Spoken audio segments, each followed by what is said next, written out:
compartir mundos literarios nunca fue tan sorprendente. Hola a todos, bienvenidos a Letras Chiquitas, un espacio para hablar de cuentos, novelas, cómics, de libros y todo lo que opinamos de la literatura. Aquí encontrarás todos los libros salvajes de escritores peculiares con los que nos hemos topado. Todos los secretos que hemos encontrado en sus letras, queremos compartirlos contigo. Soy Oscar Ramírez y nos escuchas a través del 88.5 FM en la ciudad de San Luis Potosí, el 91.9 FM en la ciudad de Matehuala y en cualquier parte del mundo a través de la página radio y televisión.uaslp.mx. Como también en todas nuestras redes, estamos en Spotify, YouTube, Facebook, Instagram, Twitter, nos encuentras como Letras Chiquitas. En el programa de hoy quiero compartir contigo una pequeña reflexión en torno a la literatura clásica y 4 grandes libros que abarcan este género, esta etiqueta, esta forma de literatura que se ha denominado como literatura clásica. Recuerda que nos puedes llamar a cabina al 444-826-1347 en la ciudad de San Luis Potosí y en la ciudad de Matehuala al 488-125-0160 o en cualquiera de nuestras redes para compartir todas tus dudas y comentarios literarios. Bienvenidos al asteroide B612, base central de Letras Chiquitas.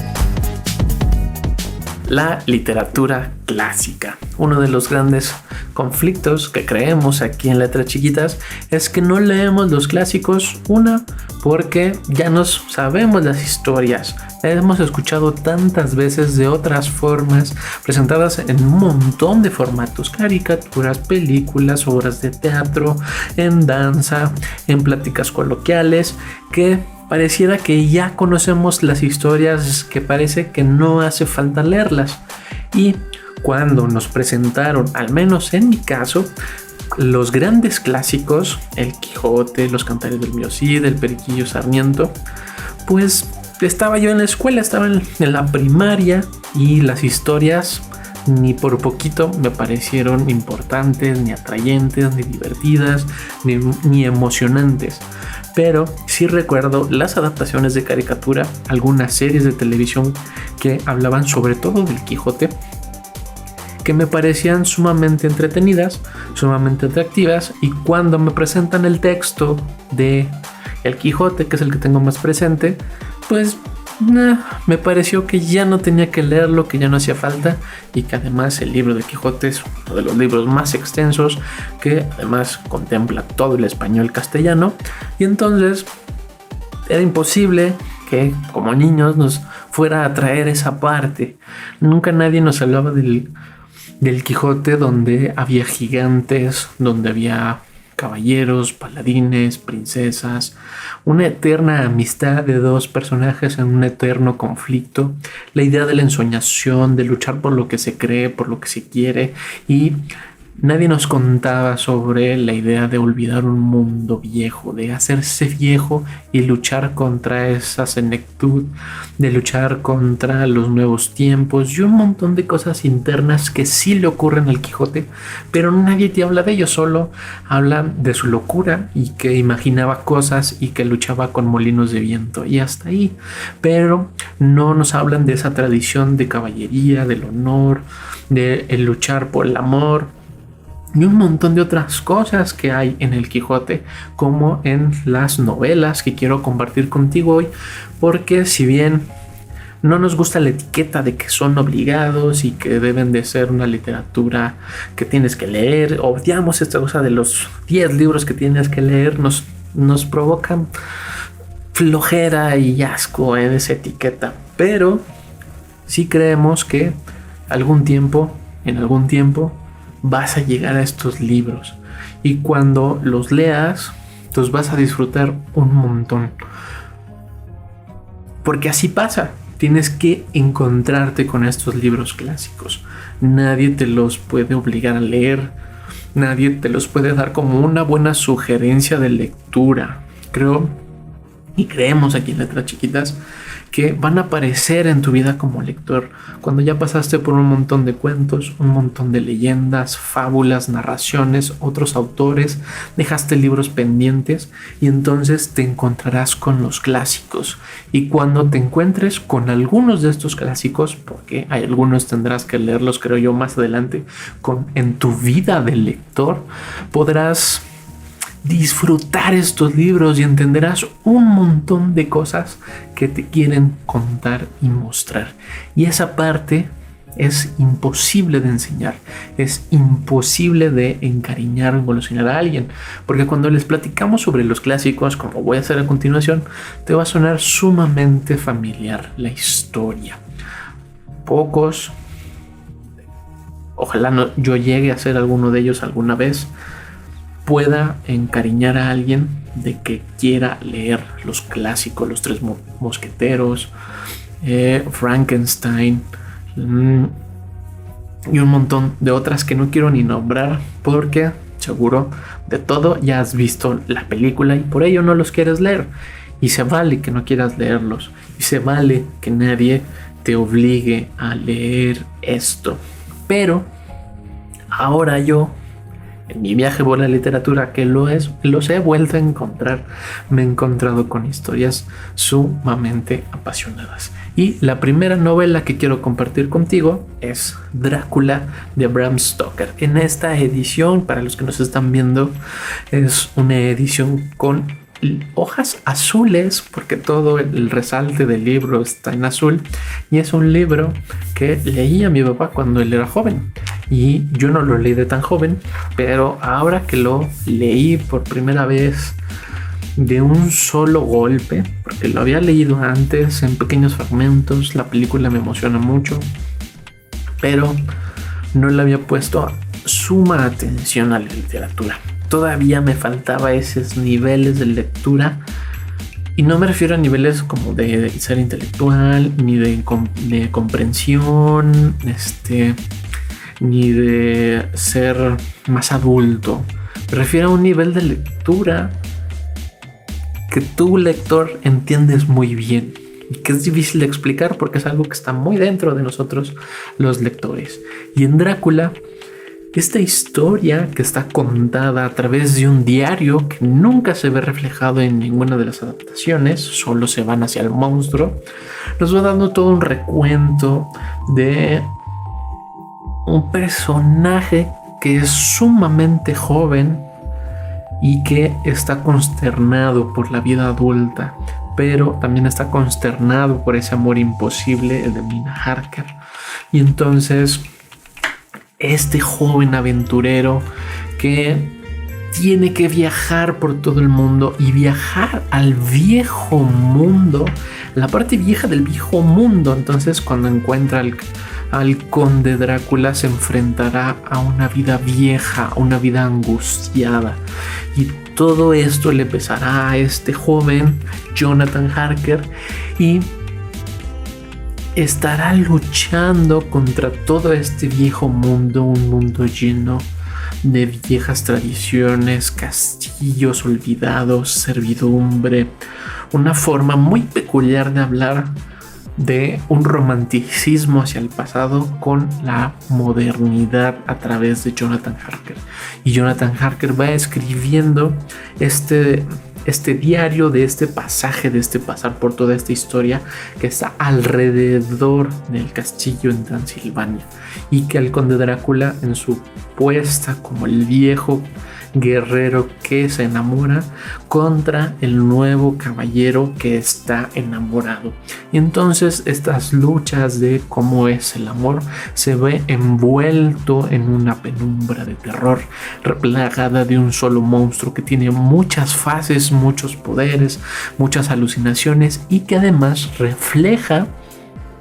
todo un proceso en el crecimiento médico,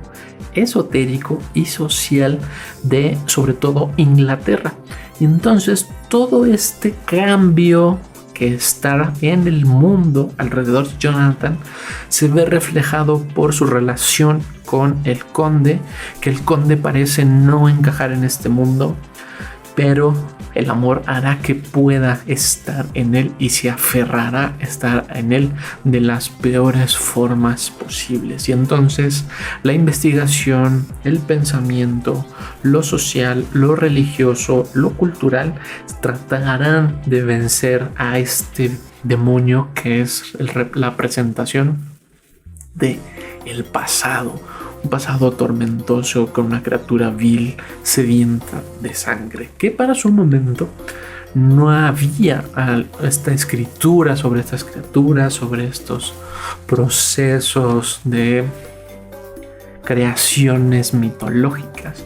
Y el mito del vampiro, que surge de estas narraciones de Bram Stoker, que luego son plasmadas en la película de Nosferatu,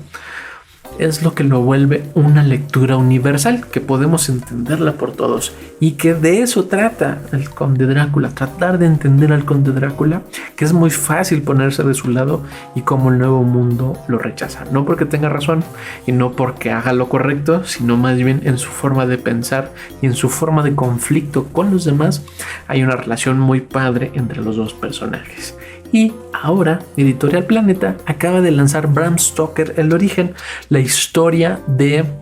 el Conde Drácula, cómo se escribió la novela de Drácula, y toma los mismos elementos narrativos, la misma estructura, esta forma de contar a través de diarios de Bram Stoker. Y toda esa novela es la juventud de Bram Stoker, parte de los diarios de Bram Stoker. Algunos están ficcionados, otros parten de realidades concretas,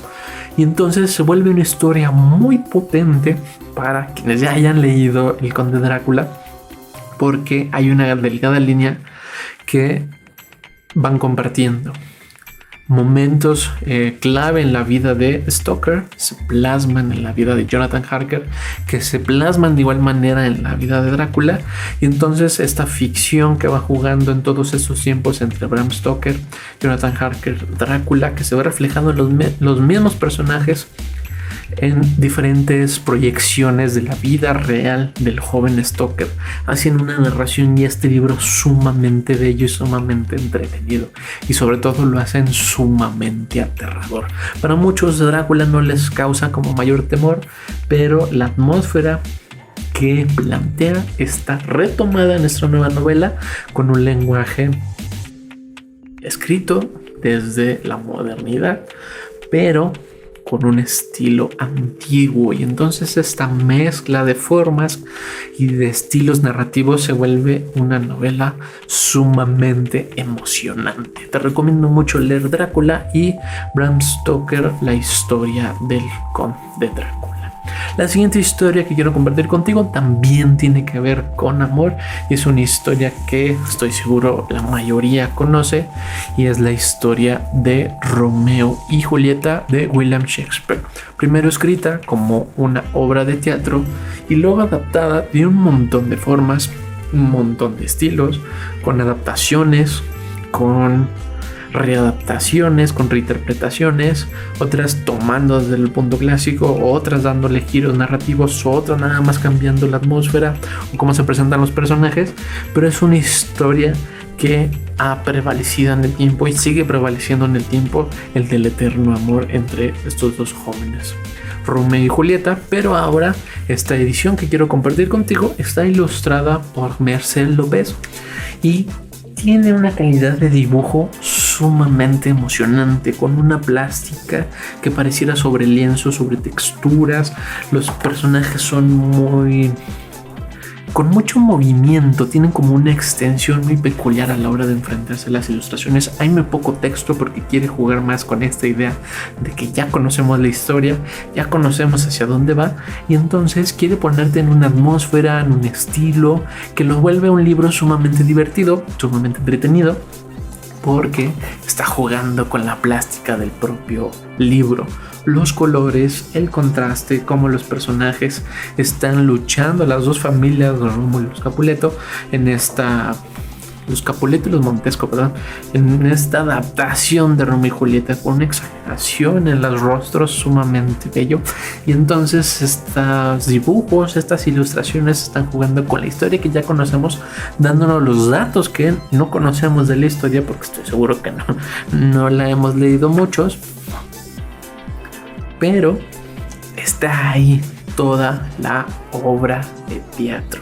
Y entonces toda esta primera historia escrita por Shakespeare y que además no conocemos el original por la búsqueda de las traducciones, la búsqueda del mejorar el inglés, sobre todo hablando desde el original, nos plantean estos dibujos que están llenos de colores, llenos de movimientos, muchas formas, muchas cosas de la naturaleza. Creo que es lo padre de este libro, que juega con lo natural, poniéndolo en escena de lo que ocurre en Romeo y Julieta. Y a este libro, como no tiene ningún texto, hace falta jugar con la imaginación y jugar con lo que conocemos de la historia de Romeo y Julieta y darle otra narrativa, otro significado, como muchos lo han hecho a la hora de enfrentarse a los escritos originales de William Shakespeare. Y esto por las metáforas, los signos textuales, las formas textuales, los símbolos, todo lo que usa, todas las herramientas textuales que usa y cómo las deforma para darle todo un sentido poético a la narración de Romeo y Julieta. Si no has leído el original, échale un clavado. Es una obra de teatro muy complicada, porque hay mucho más de trasfondo que solo el amor de los jóvenes. Si bien esto es lo que va a hacer que se mueva y prevalezca la historia, hay muchas más condiciones que, por el poder de la propia historia de amor, no tienen tanto peso, pero a la hora de enfrentarte al texto original se vuelve muy emocionante, porque cuando vienes a este libro por Merced López se vuelve una cosa sumamente brillante y emocionante, y entiendes mucho más a los personajes, cuál es ese amor, cómo es que se da ese amor entre estos dos jóvenes, el azaroso y final, el triste final, con una lucha entre egos, odios, corajes y un montón de circunstancias donde el amor joven trata de prevalecer a los odios y al coraje. Y entonces Merced nos da esta narración con un movimiento sumamente bello, muy emotivo, con una calidad de colores que contrastan entre el rojo, el amarillo y el blanco, sobre todo contrastando sobre negros y grises, que le da un resalte sumamente impresionante, muy emocionante, con la escena trágica de la muerte de los jóvenes, mientras una ciudad queda devastada y queda en el olvido con tonos grisáceos. Romeo y Julieta, de William Shakespeare, ilustrado por Merced López. Uno de nuestros libros favoritos, El Principito, por Antoine de Saint-Exupéry. Y esta historia nos encanta en letras chiquitas. Es una historia que creo que cada vez más niños, no sé si la van odiando, no les interesa, ni siquiera la tienen en mente. Ni siquiera cuando salió la película animada que trató como de darle una reinterpretación moderna o una posición moderna al Principito, esta historia que pareciera que lentamente se está olvidando, pero que los adultos somos un poco necios y nos encanta seguir compartiendo esta historia como si fuera un reflejo nuestro. Y aunque es una historia pensada hacia los niños, hacia lo infantil, tiene muchas reflexiones hacia el mundo adulto.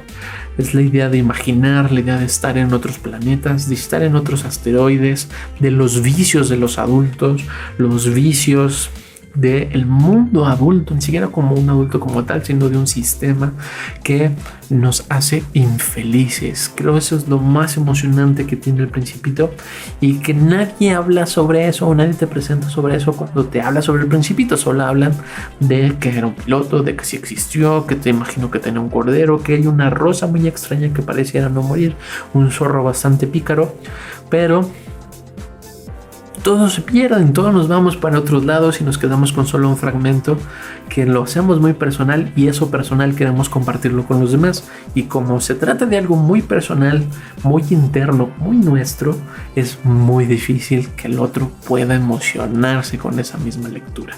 Y entonces compartir el libro del Principito se vuelve muy difícil, porque no es una lectura complicada, no es una historia complicada, pero como nos llegan y nos pegan diferentes cosas, es un libro difícil de que alguien más quiera leerlo porque se lo platicaste. Como decíamos, es un libro para que esté ahí cuando lo necesites. Creo que es lo mágico de los clásicos, que van a estar ahí cuando los necesites, cuando sea necesario, cuando te sientas con un sentido de aventura literario sumamente voraz y quieras encontrarte con otras lecturas. Y el libro del Principito creo que es un libro que constantemente hay que estar leyendo, regresando a él, sin olvidarlos de rato, volverlo a retomar, porque es un libro que tiene para un pequeño fragmento, un pequeño momento para todos. Y para todos en singular. O sea, no lo mismo nos va a emocionar a todos de la misma manera. Algo que podamos compartir tal vez, pero encontrarás seguro al leer, al escuchar, al compartir el libro del Principito, encontrarás una pequeña parte que te será sumamente significativa y nadie te puede decir cuál es más que tú al leer El Principito de Antoine Saint-Exupéry. Y el último libro que quiero compartir contigo, creo que es un libro para lectores que tienen mucha más habilidad para conectar los mundos externos con el mundo que plantea esta fábula en Rebelión de la Granja de George Orwell. Una historia que le da vida, es una fábula que le da vida a los animales de una pequeña granja donde los seres humanos que deberían de cuidar de ellos son sumamente grotescos, aterradores, son viles y son crueles. Obligarán a estos pequeños animales a formar un grupo de rebelión, una revolución dentro de esta granja donde ellos tendrán que tener el control, porque ellos son los verdaderos dueños de esta granja, no los seres humanos que solo se están aprovechando de ellos. Pero Orwell no solo nos da esta fábula que pareciera muy infantil, que no lo es un libro para gente más grande. Es una fábula que nos narra en su contexto histórico la historia, el suceso de la Revolución Rusa durante Primera Guerra Mundial, Segunda Guerra Mundial, sobre todo la Segunda, en un contexto histórico donde Orwell da una crítica sobre Stalin, sobre los comunismos, sobre el comunismo, sobre todo el comunismo de Stalin, la caída de los zares, que además ahí hay una historia fascinante sobre Anastasia. Seguro has visto la película, pero también hay parte de cuentos, leyendas y novelas. Pero Orwell, en esta búsqueda de hacer una crítica mucho más amable con los lectores, logra Rebelión en la Granja, que es básicamente el proletariado, o sea, la fuerza que genera los bienes de consumo contra las cabezas militares o quienes tienen el poder. En esta lucha y de la Revolución Rusa, al derrocar a los zares, la antigua monarquía rusa, tras un movimiento donde el Estado, como una forma de liberación de la monarquía, se vuelve igual o peor de tirano. Toda esta idea que tenían esos pequeños animales en este libro de generar un lugar para todos, donde todos tengan lo justo, donde todos puedan ser felices y hagan lo que tienen que hacer de la mejor manera por el bien de los demás, se va mermando por la idea del poder, la idea del dinero, lo económico, la falta de recordar la historia, la falta de tener un pasado histórico que compartir. Y entonces los animales más jóvenes que llegan a esta granja libre se encuentran con un sistema que no entienden, no saben por qué está ahí y se empiezan a aprovechar de él, y hay quienes se aprovechan de la peor forma posible. También hay películas, hay muchas animaciones, y aunque esta fábula, en su sentido histórico, trata sobre la historia de la Revolución Rusa, es muy fácil, y lo cual lo hace una historia de clásicos, es muy fácil poderla poner en cualquier sistema económico en la actualidad. Te invito, te reto a que lo hagas ahora constantemente. Ahora, en estos últimos días, la situación que existe entre Ucrania, Rusia y Estados Unidos, muy fácil podrás darle una adaptación de fábula partiendo de la rebelión en la granja, como también lo puedes hacer en su momento con la Guerra Fría, como lo puedes hacer con otros países poniéndolo en estos sistemas de vida y lo pones en la actualidad, le das nombres a estos animales de la actualidad, estos animales das un símbolo de la actualidad, va a quedar muy fácil en nuestra vida cotidiana, lo cual lo hace sumamente aterrador, porque es una fábula que nos va a revelar un posible futuro, las posibles fallas de por qué estamos como estamos en las situaciones deplorables y condiciones poco favorables para el general de la sociedad en muchos lugares del mundo. Y George Orwell en esta fábula con animales hablándole a los adultos y haciéndoles una reflexión a los adultos que siguen sin hacer caso porque no leen. Orwell nos da rebelión en la granja para tener cuidado con esto,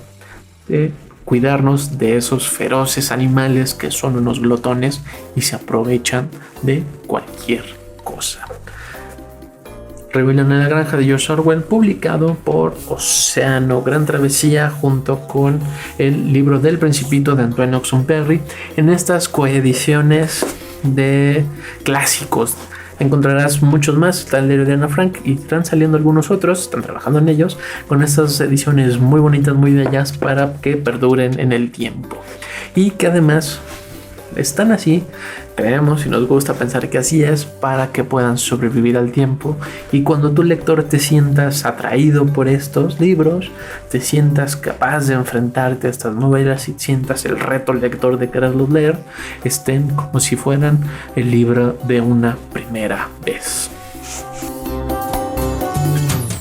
Gracias por estar aquí y compartir mundos literarios a través del 88.5 FM en San Luis Potosí y el 91.9 FM en la ciudad de Matehuala, como en cualquier parte del mundo, a través de la página radio y televisión.uaslb.mx. Como también recuerda que nos puedes dejar tus comentarios en todas nuestras redes. Estamos en Spotify, YouTube, Facebook, Instagram. Nos encuentras como Letras Chiquitas. También nos puedes llamar a cabina al 444-826-1347 en la ciudad de San Luis Potosí y en la ciudad de Matehuala al 488-125-0160 para que compartas todas tus dudas y comentarios literarios. ¿Cuál es el libro de clásicos que estás dispuesto o quieres leer en este momento? Yo soy Oscar Ramírez y nos vemos y escuchamos la próxima aquí en el asteroide B612, base central de Letras Chiquitas. Letras Chiquitas. Compartir mundos literarios nunca fue tan sorprendente.